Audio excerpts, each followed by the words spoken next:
Have mercy on my soul. Oh, Father, I just pray for forgiveness. Please relieve me from my woes. Oh, please help me, you're my only witness. Have mercy on my soul.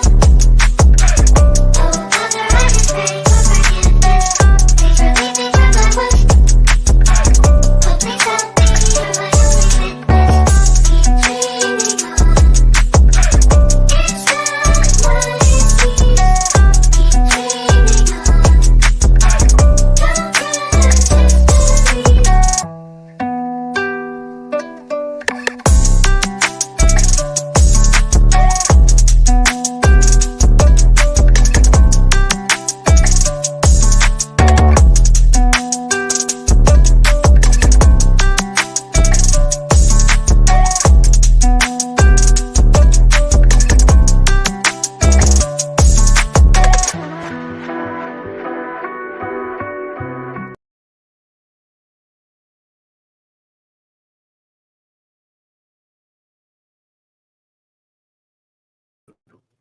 Get myself off of mute. Act like I ain't never done this before. But man, y'all know what time it is, man. Hold on, sir. I need for you to be quiet. I'm trying to do my show. Thank you very much. But once again, man, good morning to everybody, man. I know it's been a while since I did one of these shows. But I just obviously I didn't have this dog that's barking in the background. Hold on, one second. You know what? Why I try to get this dog together, man. 40 Days and 40 Nights of Red Level Conversations is brought to you by Southern Fusion Bistro out there in Jonesboro, off of Noah's Ark Road.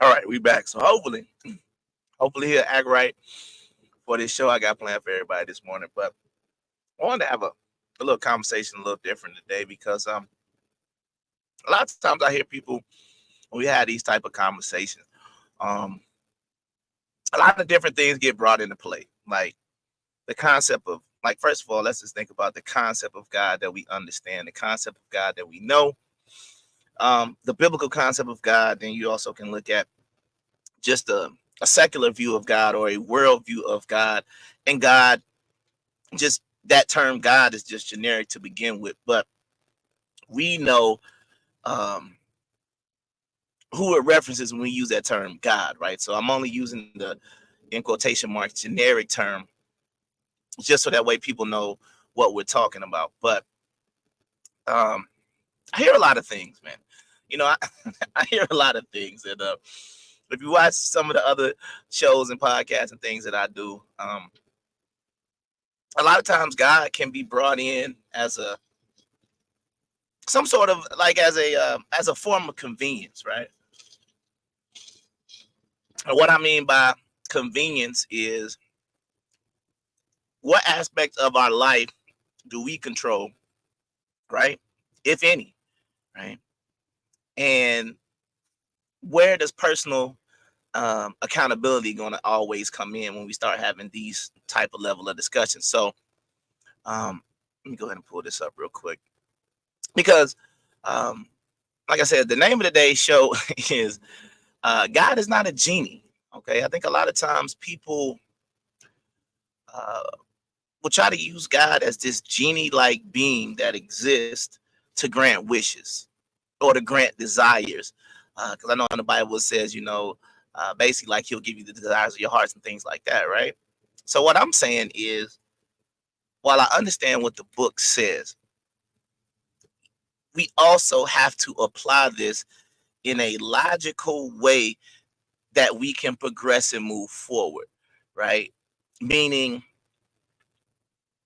and I'll get to it in a second, but what I'm basically trying to say is if you look at God, and we'll use this term, God, the creator, Yahweh, how, whatever term you want to use, right? We have to start to be able to understand, and we have to be able to look at the things God does, the things he doesn't do. Even the fact that we call him a he, right? He, the father, things like that. The fact that we actually put a gender on God. Now, once again, I'm not here to debate gender of God. No, that's not the point. My point is that we have done, as human beings, as religious people, as however we want to look at this, we have done a great job of trying to humanize God. And we also, I believe that sometimes we trivialize God. And what I mean by trivialize God is we believe that God should be involved in certain matters, certain things that happen, right? And we have to be able to look at what's going on. We have to be able to analyze what's going on. We have to be able to use history, right?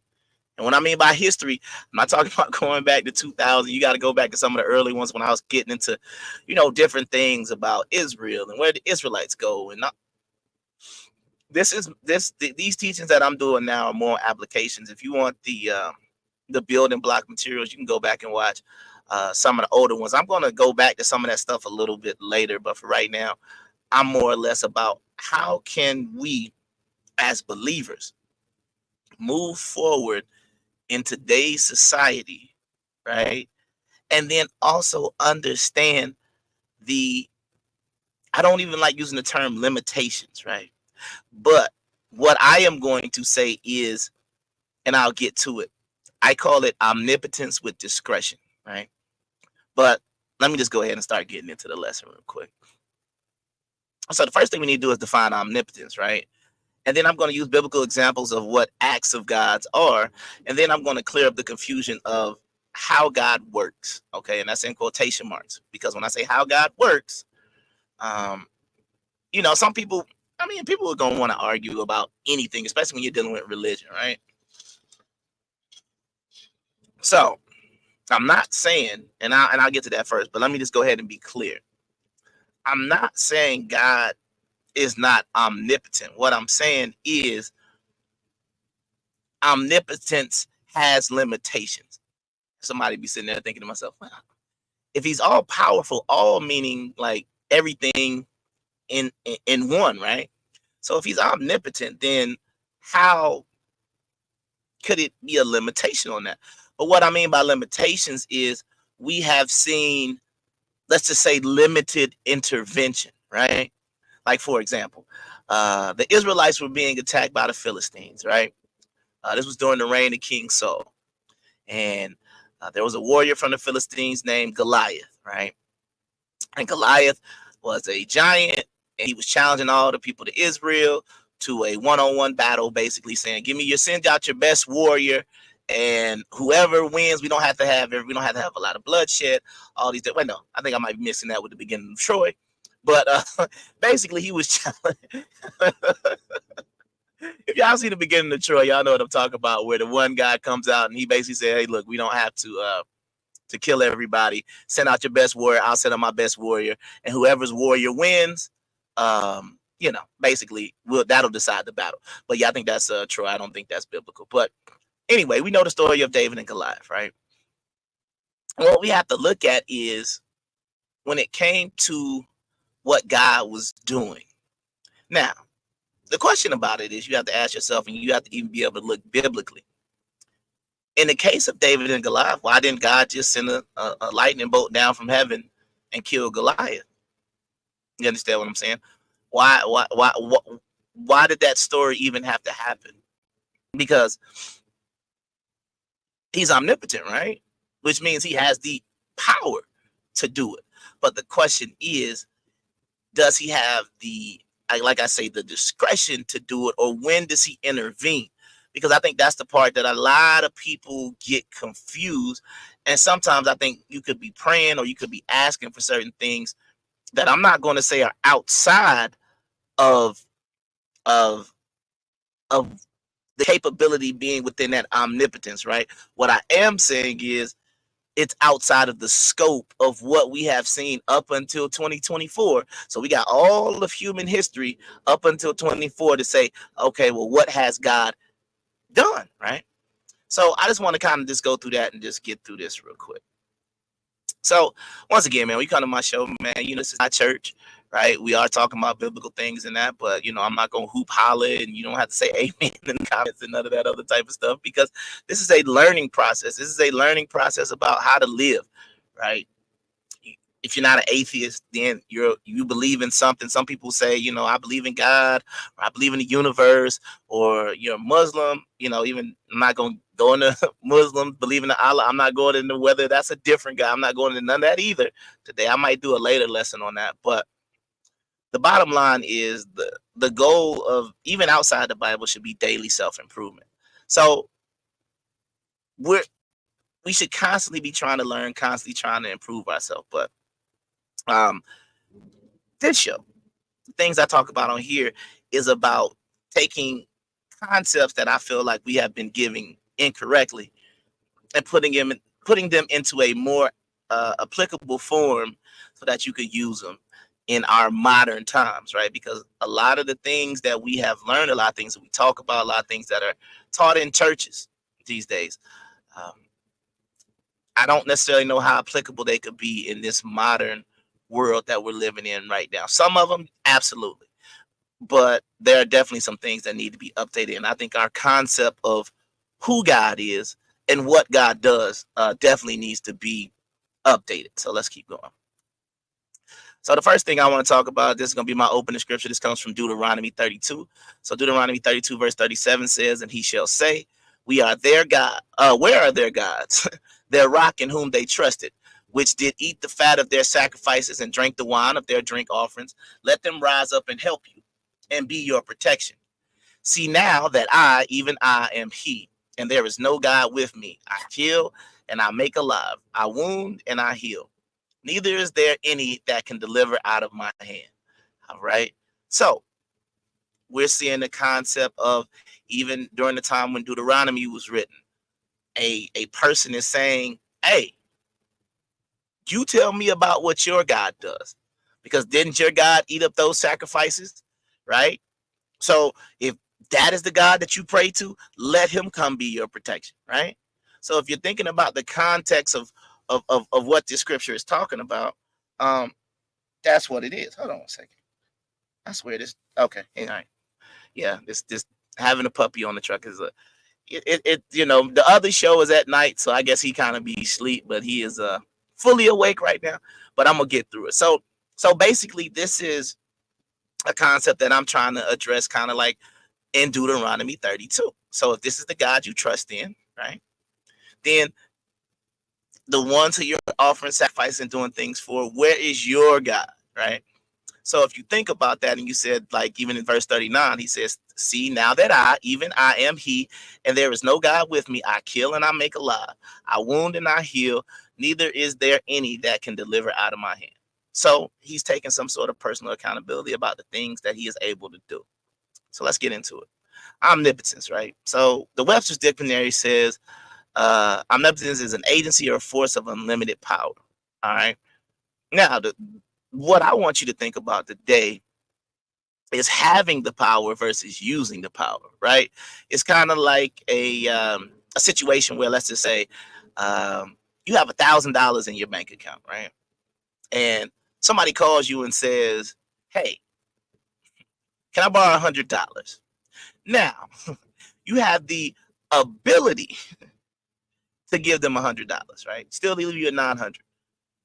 But whether or not you're going to intervene or interject into that situation is a completely different situation, right? Because what you're saying is, like you said, you have the ability to do something versus using the ability to actually do it. So the next question you have to ask is, in what ways has God shown his power directly? Okay. And now when I use directly in this form, I am also going to I added that in the 4th point. Assign a task to angels or spirits also falls under omnipotence, right? Because I'm not a lot of people, every single word and thing that you say is a lot of times is going to be scrutinized. So I'm not saying whether it was God, whether it was an angel, whether it was spirit, whether it was this, whether it was that. I am saying God in whatever agency he does. It's kind of like, you know what I mean, like J. Edgar Hoover in the FBI, right? Everybody knew J. Edgar Hoover was the the main top guy in the FBI, right? But all of his agents and all the people who worked under him are still doing what J. Edgar Hoover's agenda was, right? So that's kind of what I'm talking about. So when I'm talking about some of these examples that I'm about to use, somebody be like, "Oh, that wasn't God, that was," I get that. But what I'm still saying is, for the purpose of this lesson, I'm putting it under the umbrella to simplify, because I'm not trying to get into the, was it God? Was it an angel? Was it the spirit? Was it this?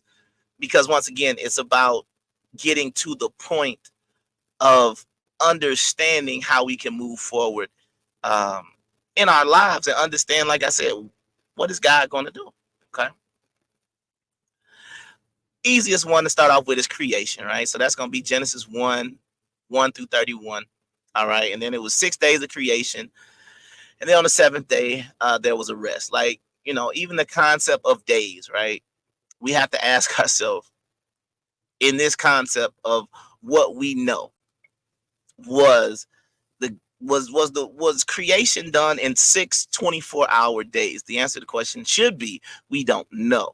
The Bible says 6 days, but that is the unit of measure that had to be given at some point. You understand what I'm saying? So we can try to figure out some of these things. I'm not even trying to get in that part either. I'm just saying, it's just, once again, I want you to be thinking, because if you're thinking and not just listening, it will help your walk, because things that I'm saying should make you think, like, I've never thought about that, or let me look into that a little bit. You understand what I'm saying? Because if you're just listening, like I said, you want to listen to try to gain some type of understanding so you can move forward in what it is that you're trying to do.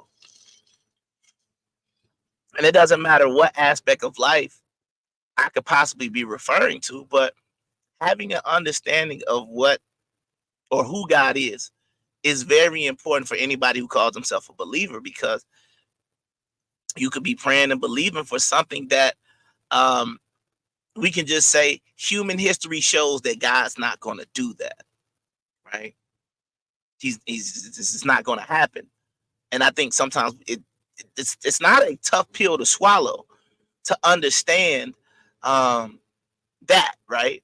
Because I mean, I'll get to some examples later on, but I mean, there are some pretty obvious examples of, especially like I said, when we started to get to finances, we started talking about money, and we started talking about financial blessings, or we started to get into a little bit of the healing and things like that too, as well, when you're sick and different things like that. But I'm going to get into that. But I wanted to say, I think creation is how the Bible starts. I think it's one of the most obvious uh, displays of omnipotence, right? He created everything, created all the animals, all the people, all the heavens, the earth, the sky, the stars, created it all, right? So we are seeing that omnipotent power take hold, right? So you can see that, okay? Let's keep going. The flood. The flood is uh, one of those things where omnipotence was shown in a violent way, right? He has the power to create. He also has the power to destroy, right? Because um, it says right there, God flooded the earth due to the wickedness of the people. So right now we've seen omnipotence in a creation aspect. Now we're seeing omnipotence in a destructive way, meaning that those two abilities are within the capability. Because you got to think about it, right? It can't just be because I think sometimes we get these ideas in our brain that God is just this. I don't even know how to explain it, but it's just like, I don't want to use the term good natured, right? Because even the concept of good and evil, um, I think, are foreign concepts, right? To the type of being, even the fact that we're trying to uh, let me see, encapsulate God into this like being, right? Like if you look on another picture, I know that it's like a man looking person doing all these different things, right? And it does say, the Bible said God was created. He created us in his own image, right? So if I'm created in the image of God, my God needs to be a reflection of me. It's simple, right? So, you know, so you have to be able to think about that. For example, he has the omnipotent power to create, the omnipotent power to destroy. Okay, so right now we've already established these two things that he's been able to do. Okay, let's keep going. Sodom and Gomorrah, this is another one. Now, now people will say it was the angels and things like that, but I'm talking about the agency of God, right? The agency of God destroyed Sodom and Gomorrah. That's what the story says, right? And that was also due to wickedness. And you also got to understand that a biblical principle that you need to be able to fully understand is death is right behind wickedness. So wickedness is a term that a lot of people use, but honestly, when they use the term, I think they're using it improperly. Because what I'm saying is wickedness is on the opposite end of righteousness. So if righteousness is over here, then wickedness is at the furthest end of the spectrum that it could be in. You understand what I'm saying? So I think sometimes people just say, oh, these people are wicked or this is wicked, and it's not. It's just people being people. You understand what I'm saying? But once again, I'm gonna have this conversation a little bit later because I gotta get into this Sodom and Gomorrah. I'm gonna talk about that a little bit later when I start talking about different things. But this is another example of omnipotence showing its way through destruction. Okay, so manna and the quail. Okay, so I'm starting to look at the AI kind of made it look like chicken coming down from heaven. But I'm working with what y'all know I can't draw, so it is whatever AI come up with. It is what it is. So the manna and the quail in Exodus 16 basically said that food was provided to sustain Israel 40 years in the wilderness, right? And manna in the Strong's Concordance H4478 means what is it? Like the people had no idea what it was, but somehow, some way, they were able to eat it, sustain themselves for 40 years as the story goes, okay? So now we're seeing God in a different light. God has provided sustenance as well, okay? So we've seen destruction, we've seen creation, and now we're seeing sustenance or being sustained or being, you could even use this term, a provider, right? He provides what is necessary for life. Okay, now that's what you got to understand about the manna and the quail example, right? And I think it's a very important way to look at the manna and the quail from what we're talking about, right? And what I mean by important is, let's think about it like this. The manna and the quail was not because they had food and let's just say, they had plenty of food out there and they wanted some variety, right? And they were just tired. Let's just say they were shepherds, right? So we know sheep was a big deal. We know cattle was a big deal. Probably had some goats. Let's say they had cattle, sheep, and goats, right? That's what they were. That's what they went into the wilderness with. And God looked down and said, "Oh man, I bet they tired of beef. Oh, I bet they tired of eating goat. Oh, I bet they tired of eating lamb. I bet they tired of eating sheep, mutton or whatnot. Let me send them some quail and this bread so I can, so they'll have a little bit more variety." We don't see that, right? So a lot of times when you're praying for things, you got to ask yourself, are you praying for something that is necessary, right? Or are you praying for something that's going to be able to add a little bit more variety? God, I want a new car. Does your current car is working fine, right? Might not be the newest car, might not have all the new features of some of these newer cars, right? But the question is it doing what it needs to do? So even when you look at the manna and the quail, this was needed for survival. So we have seen that we don't know, you can put in the comments or you can put wherever, if you can think of an example where I guess it would have been something that not necessarily wasn't a necessity. Even when you go and you talk about Jesus feeding the multitude, right? It was because they were hungry, right? It wasn't like, when they breaking the loaves and the fish up and they feeding the multitude and stuff like that. All of a sudden, God was like, "Oh yeah, they had a basically a fish sandwich, right? But they ain't had nothing to drink, so let me send down some wine." We don't see that. You see what I'm saying? So we got to understand that in some of the concepts and some of the manners that we want to pray, that we want to ask God for assistance, that we want to ask God for different things. Um, it just kind of seems, and that's the reason why I put the agency as well as the angels when I start to get to some of these other things like protection and things like that. But you got to be able to understand, biblically speaking, and just from historical, right? Just from like your day to day life, right?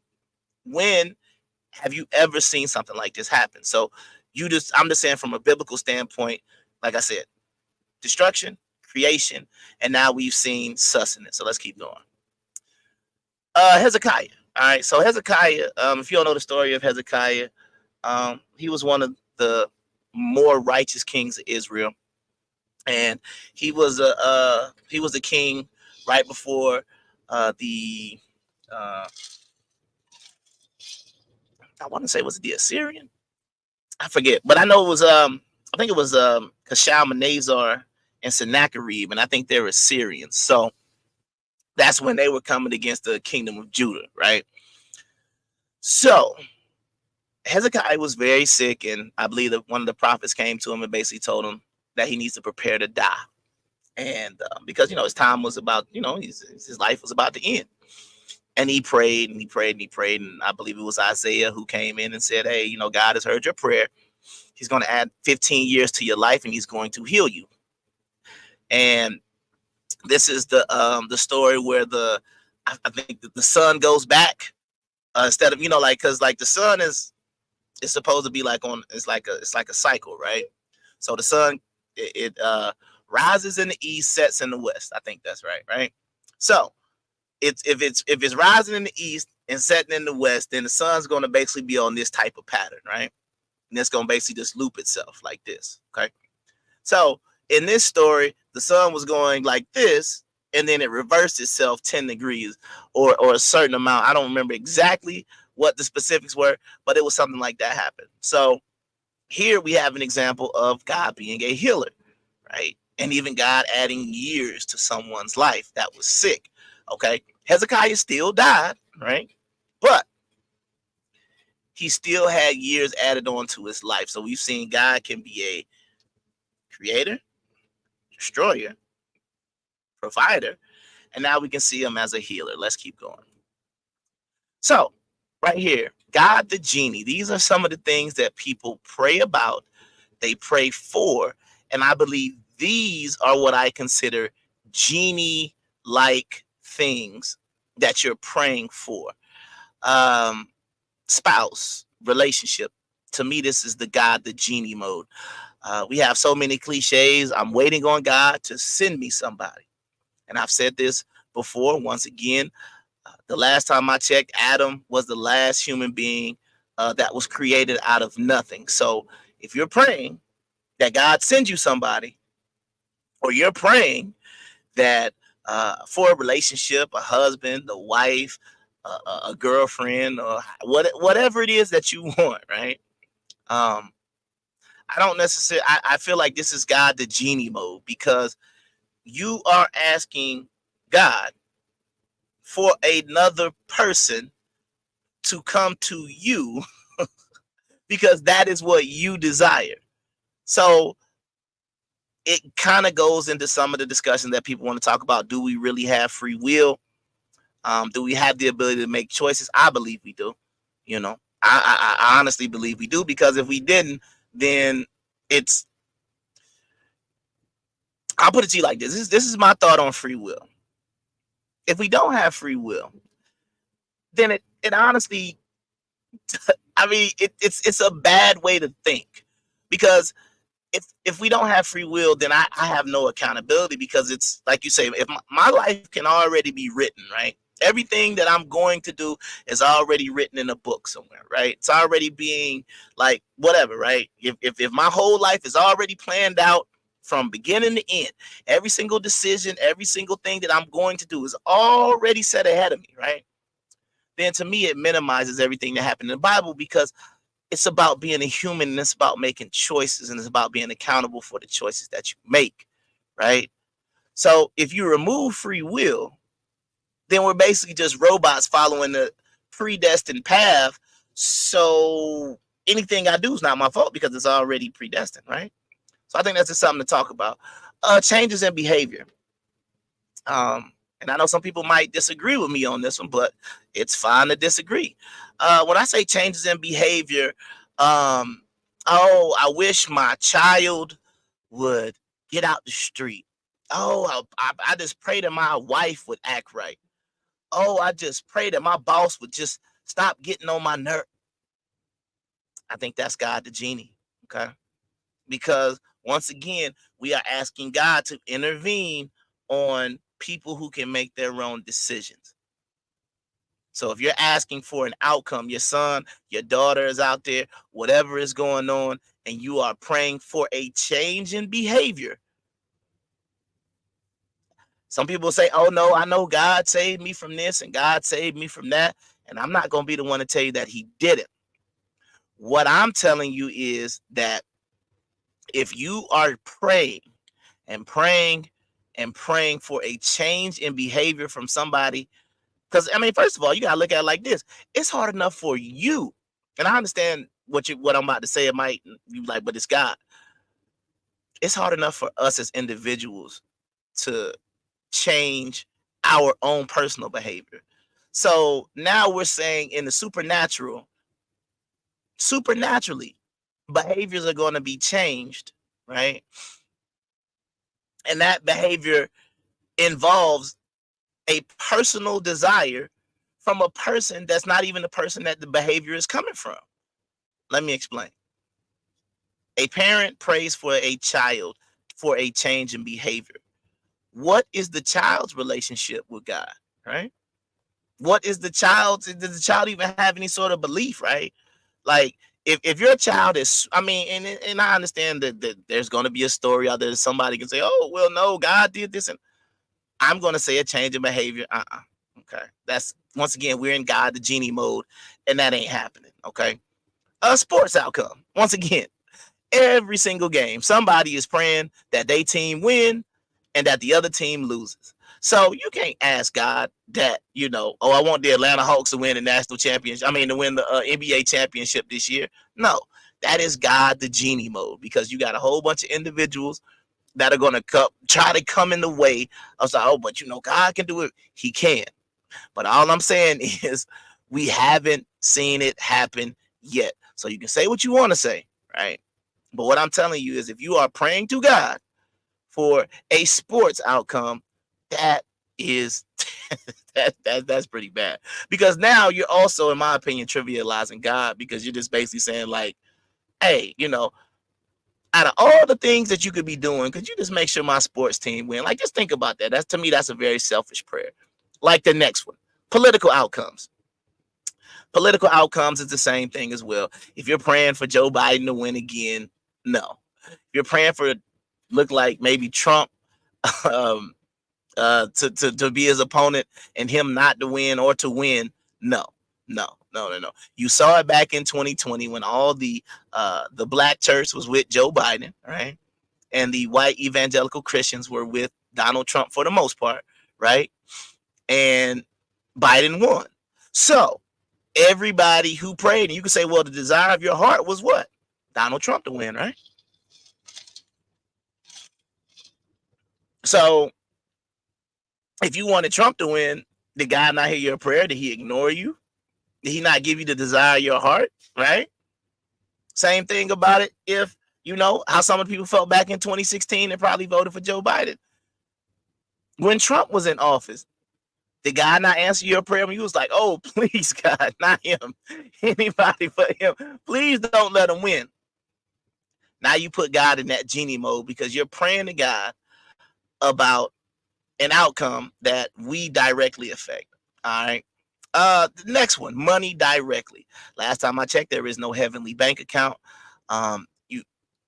There is no If you go back through the Bible, there isn't like God just like, if I'm wrong, you can tell me I'm wrong because I haven't read it. But I don't know any stories about money being created out of nothing. Even when when you talk about Jesus and things like that, when they were going around, like they had money or they would collect money or they would do different things, right? Like you have to be able to sit there and analyze that. Like God didn't just like send down a pouch of gold and say, here you go. There you go. You understand what I'm saying? When Jesus was walking the earth, hey, here's a here's a here's a here's a bag of money for you to go ahead and be able to establish your ministry and go around and do all these things. They wouldn't have had to do the miracle with the fish and the bread. God could have just sent them the money directly. They could have bought all the fish and whatever they wanted. But that's God, the genie. God with this heavenly bank account to send you a check in the mail, to put some money into your bank account. We don't see that. Goes right along with the next one, the lottery. God, give me the number.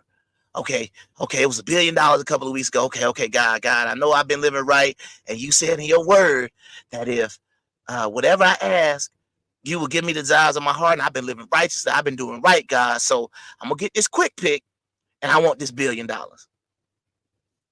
How many people um, could do that? That's why I remember that I really enjoyed that movie, Bruce Almighty, right? Because it showed the calamity that could happen if, in quotation marks, God was this genie-like being that could just answer your prayers like that, right?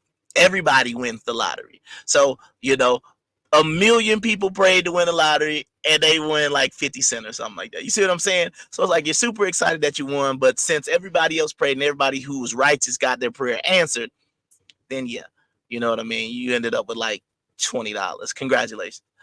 Immortality. I showed you in the case of Hezekiah that we have seen life be extended, but everybody dies. You understand what I'm saying? That's a part of life. A part of life is death, right? And up until this point, we don't see.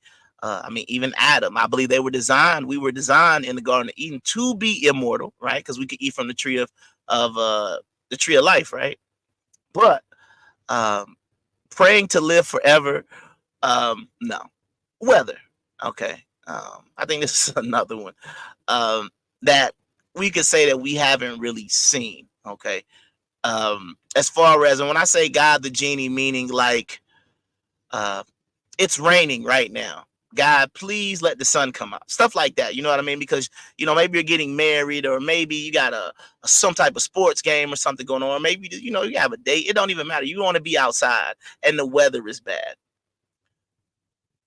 Praying, that is a God, the genie mode. Instead of it raining outside, I wanted to be sunny and breezy. Once again, you might disagree, but I'm gonna say that's God, the genie mode too. And the last one is repairs, right? People laying hands on their dishwasher and laying hands on their washing machines or on their car. Please, God, let my car start. Please, please, please, please, please let it start. You ain't got no alternator in that car, sir. So unless you expect it, that's a full-blown miracle. You understand what I'm saying? So when it comes to repairs, this is once again trying to put God in this genie-like mode, which he's not.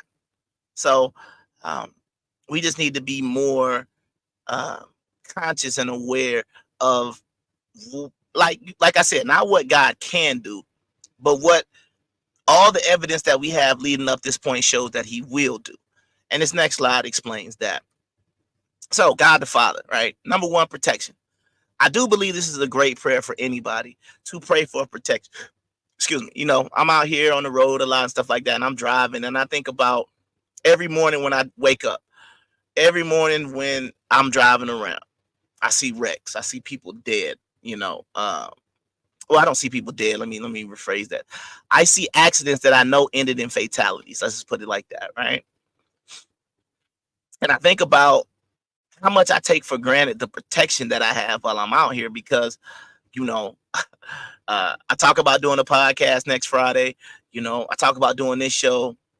I make plans. Me and my family talking about maybe possibly going on cruises, taking trips with the family, vacations with the wife, whatever the case may be, right? And we speak in such a manner A lot of times it's an arrogant manner sometimes because we just believe we're still going to be here for those plans to happen. So praying for protection, I think, is one of the strongest prayers that we can do, right? Because protection is something that we've seen throughout the Bible a lot. That is one of the strongest prayers, is a prayer of protection. Okay. I'm healing.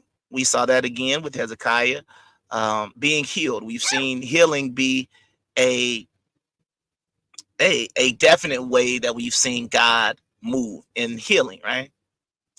Um, there are some other examples of that, but I'll just keep it to the Hezekiah example for right now, just because that's the one I use.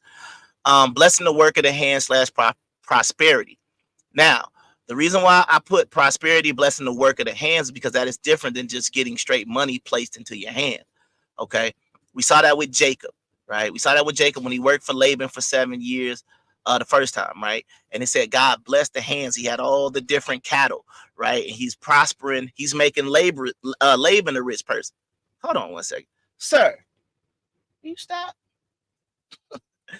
This thing, all right, man. So we've seen that, he will bless the work of the hand slash prosperity. We've seen that multiple times where certain people were made rich based on them actually going out and doing the work and having the ability, and also having now in that prosperity, sometimes people, it would seem that people would sometimes be in a position to be able to bless as well. So I think, as far as that direct one goes, I feel like, as it is with anything, you should be living as righteously as possible, but you should be putting yourself in a position to receive, right? I think that's the part. Knowledge. We saw that with Solomon, obviously, that he prayed for wisdom. Okay. So that is something that God does about those who want knowledge, who are seeking knowledge and things like that. Solomon asked for wisdom, and that's what he got. And based on the story, he was the uh, wisest man to have ever lived. Okay. God the Father also does covenants. A lot of people talk about the old covenant, new covenant, things like that, Old Testament, New Testament. Not going in those. I'm just saying that these are things God does, right? He established a covenant with Noah, right? He established a covenant with Abraham. He established a covenant with Jacob, Israel, all these different things. So if you look at what God has been doing, God has done this. He established a covenant. So these are within the guidelines where you can biblically um, verify that these things have happened. Prophecies and signs, right? This is something that we've seen as well, because if you go back through a lot of the things in the Old Testament, uh, all the books of the prophets, when it talks about the things that will happen to Israel, the things that will happen to the Judah, different things like that, and different signs that you would see. Like it said, Isaiah told Hezekiah that when you see the sun go backwards, right, that'll be your sign that God is going to heal you. So when it happened, that was a sign. So that's, once again, prophecies and signs. Now, destruction of enemies slash wickedness. We have seen that as well. Now, we haven't seen it as directly as a Sodom and Gomorrah, right? But we have seen in those examples that God destroyed his enemies. Some people could talk about, like I said, I believe it was it was the Assyrians when they tried to come against Judah, and whatever happened in the camp that night. Now, the Bible says that I don't know if it was a plague or it was angels or whatever the case may be, but basically it was a lot of dead soldiers in the morning of the Assyrian army. So if we're going to credit that to God, right, then once again, that is just another confirmation of the omnipotent power to destroy. Okay. Sir, I need you to be quiet. I got about 2 more minutes here, sir. Then you can go outside. So the main thing and the reason why I'm doing this is because we need to be more accountable. Using God as a genie to fix all our problems when God never put us in those problems to begin with, I think it's problematic. We make problems for ourselves, and then we want God to get us out of it. That's the main thing. We don't want to take any accountability for our own direct actions. We don't want to take any accountability for the things that we want to do. And then once we've made our decisions, once we've done these things, once we have made requests that are outside of what the Bible said, we have made unrighteous requests. And when we get these unrighteous results, right, we want God to come in and fix it. And it doesn't work that way. Yeah, I know. I got it. So we have to be accountable about the things that we are responsible for. Sir, I guess he tripping. I don't know what's going on. But so we need to be accountable, okay? That's my main thing. And last, you got to know the difference. And I got my little G.I. Joe up because knowing is half the battle. Okay, you got to be able to know the difference between God the Genie and God the Father. God the Genie is not granting wishes like you think. You understand what I'm saying? Because if that was the case, I mean, you can see it on Facebook. You look at this world, you look at some of the crazy stuff that happens, and it's a situation where it's like you can get caught up in that. And I think that's the reason why a lot of people either go atheist or a lot of people question whether or not God is real, because they say, well, if this all-powerful being exists, then why are there things like pedophiles? Why are there people who kidnap children? Why are there people that sex trafficking? Why are there wars? Why do we bomb people? You understand what I'm saying? Why isn't God intervening in Israel right now and destroying Palestine? Why isn't God intervening in the Ukraine right now and destroying Russia? You understand what I'm saying? Like, these are the different things that I'm talking about that, that basically we gotta, like I said, we gotta be able to understand. 1 second.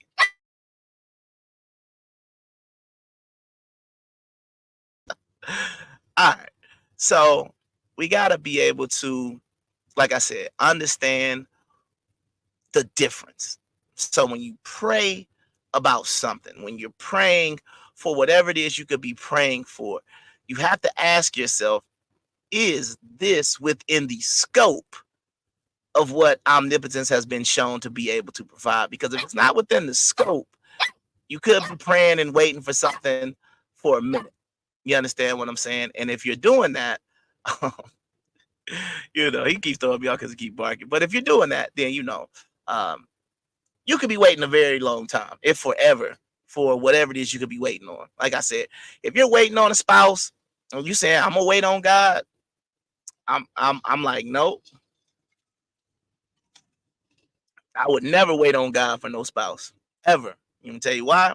Because you're gonna be waiting a long time. You're gonna be, show me an example of where God sent somebody a spouse. Now you can say sent, and what I'm telling you is, when I say sent, I'm talking about, we've seen examples where they was in the right position, right? We can look at Jacob, we can look at Isaac, we can look at Abraham, we can look at the different things going on. They were in a place to find a mate. I'm not gonna talk about them. Obviously, David and Bathsheba isn't a good example, right? Because remember, Solomon came from Bathsheba, right? But do you think God actually, that was in God's plan? Now people say, yeah, it was in God's. It was in God's plan. Now this, I'm not going on God's plan, but I already had a lesson about that. But God's plan was for a man to have to be murdered, his wife to be taken from him, to get the king that was going to rebuild the temple. You can decide whether or not you think that was, in quotation marks, God's plan if you want. I'm going to say no. I'm going to say no, because us as humans, we have the ability to do the righteous thing, right? We have the ability to do things in a more proper way. And I don't know if adultery and murder can then be linked to righteousness. That's just me. Okay. So bottom line is, I just want to check for understanding real quick. What areas of life has God demonstrated his ability to intervene? You should have been able to see that through the biblical examples, through the real world examples, right? Because once again, why haven't we seen any intervention in these wars? Why have we not seen different things? Because once again, this doesn't mean that he can't. Because can't has to deal with the ability to. We just have to focus on, is there any way? And then once again, you don't like you say, I am perfectly fine when it comes to these things. I want to go with the rule. I don't want to be the exception, right? And what I mean by that is, if something happens to me and I got to be the first person to experience this on the history of the planet, I mean, that could be good in a certain point, but if that's what it's going to take for whatever it is that I'm asking for to come, then yeah, the likelihood of it happening is going to be slim. So just think about that. Um, Second part was, what areas of life do people believe for intervention? I think the biggest one is money. I think the biggest one, God, help me pay my rent. God, help me pay these bills. God, I want to make some more money. Money. So, and healing would probably be second, right?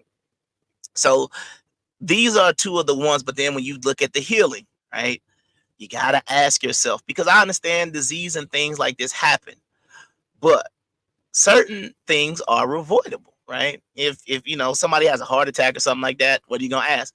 Were they in shape? Was their diet? Were they exercising? Right? You're going to go back and ask these different things. So it goes back to the other slide where I was talking about having some sort of accountability, because it's like we keep wanting God to clean up these messes that we're making, right? And come here, hold on one second. Let me.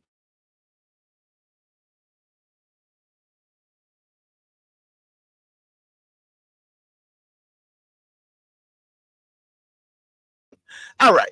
Since you want to be on the show this bad, man, then fine. Be on the show. You want to finish? You want to finish reading the last slide, buddy? You want to finish it out? Talking to the mic now. You was doing all that barking. I'm trying to finish my show, and meanwhile, like somebody would say, "Ooh, see, look, the devil acting up." No, it's this dog is acting up, and ain't got nothing to do with the devil.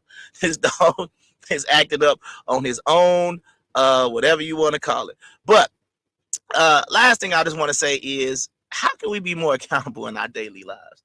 And I think that is a very important thing, because, like I said, it's one thing to talk about God. It's another thing to talk about Jesus. It's another thing to talk about the Bible.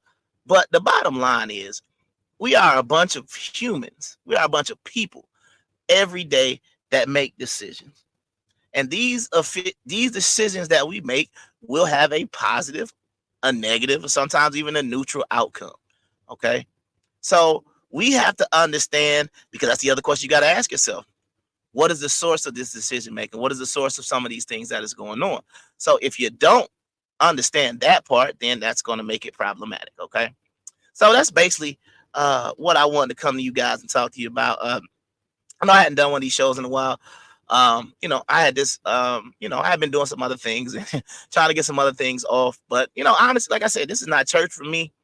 Um, when I feel like there's a subject or something that I want to talk about, or if I see somebody talking about something interesting, or I don't even want to say it's not controversial or nothing like that, but when I when I feel like I want to do one, I'll do one. But I don't necessarily know, because I feel like, because that's the other thing, right? When you go to church every single Sunday, it's like, I mean, that's got to be tough, man.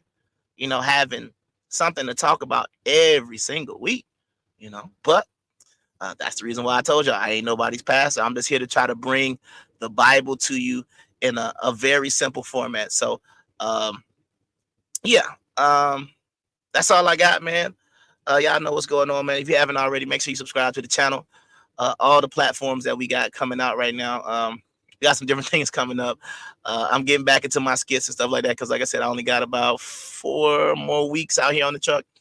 So you're gonna be seeing a lot of skits. They know they're not gonna be biblically based, more than likely, but it's gonna be good entertainment. Y'all know what I do. So until next time, man, I'm in the Kung Fu Hebrew, man. Shabbat Shalom. Y'all have a blessed weekend. And yeah, man, we are hold on. Where's my what's the name? Yeah, we go. Oh, before I hit that, did you have something else you wanted to say before we get out of here, sir? Sammy, you want to say something to the crowd? No. Nope. Did all that barking because you just wanted to be on the podcast. That's it? Nope. Nothing else to say. So you was doing all that barking, but